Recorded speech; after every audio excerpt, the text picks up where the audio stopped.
Welcome to another video from EVERPRIME, the channel where men stay in their prime into their 90s. Folks, if you are 50 or over, you are in the right place. In my previous videos, I talked a lot about how the current fitness market seems to favor younger people, how the whole thing is skewed in favor of young people, how almost the system looks like it's rigged. Well, some aspects of that are true.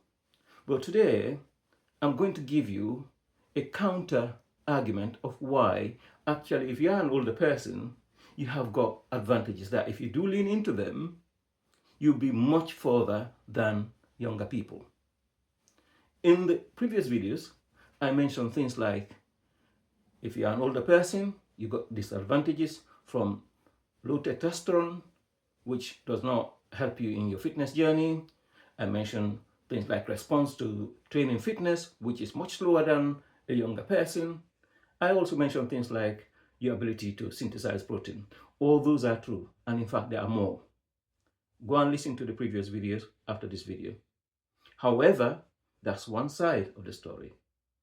The other side of the story is the advantages you have as an older person.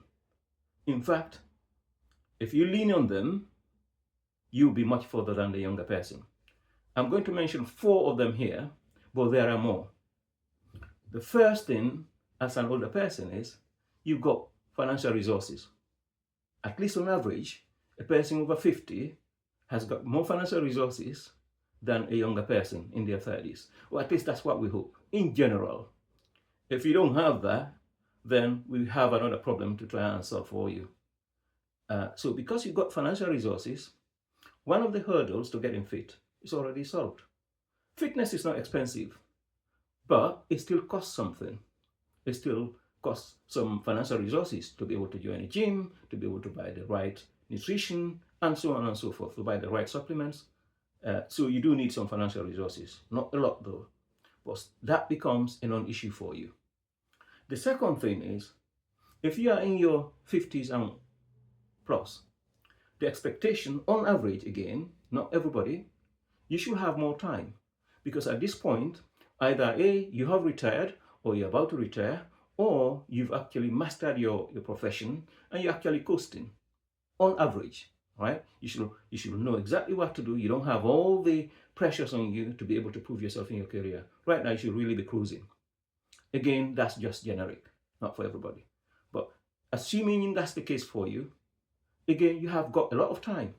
You should be able to fit your daily job, daily work within the normal hours and have a lot of time left for you to train. You're not actually becoming extremely tangled in the rat race like your younger self. So that's an advantage because training needs time. The other bit that you do have, or you should have, more than your younger counterparts, is experience. Experience not necessarily in fitness, but experience in life. Training to get fit requires quite a few things. It requires perseverance. It requires being able to give something time to work through. It requires quite a lot of things which actually are similar to what you will have to do in other areas of life. Being somebody of experience as an older person, you already have been through other challenges where you've overcome, or even if you have failed, you've learned from them.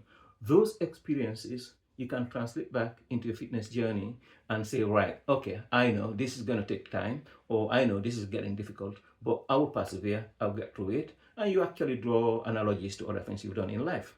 That's actually a huge advantage, because if you are younger, you've not done anything before, you've not persevered, you are far more likely to stop because you've not had anything to draw parallels with. The other advantage, and this is also quite important, they're all important, is you got the incentive. If you're a young person, if you don't train, as long as you're moving around, which most young people actually do compared to an older person, you'll still be burning some fat. You're actually getting some movement, some activity, because younger people are always either they're at work or they're out and about, and that can keep you fit when you're young, particularly when your biology is favoring you. As an older person, you don't have that advantage, but what you do have is, in fact, a negative advantage, which is the incentive.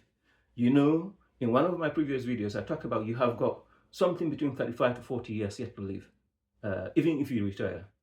And you do not want to stay during that period in a scenario wherein you've been written off by society, or you stay in a position wherein you are totally ill and it's just a managed decline. Listen to the other videos, you see exactly what I mean by that.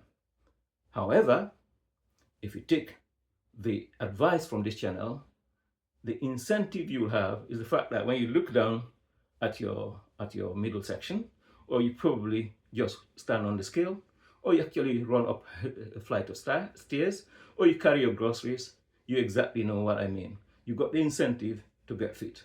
So in summary, whilst there are a lot of things, mostly biological, that favors a younger person to get them fitter, you as an older person, you got a whole basket of advantages that you should leverage.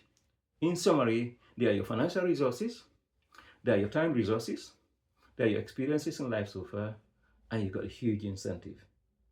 Please comment below, let me know what you think about this, and listen to my other videos and counterbalance the advantages and disadvantages between a young person and an older person in terms of getting fit.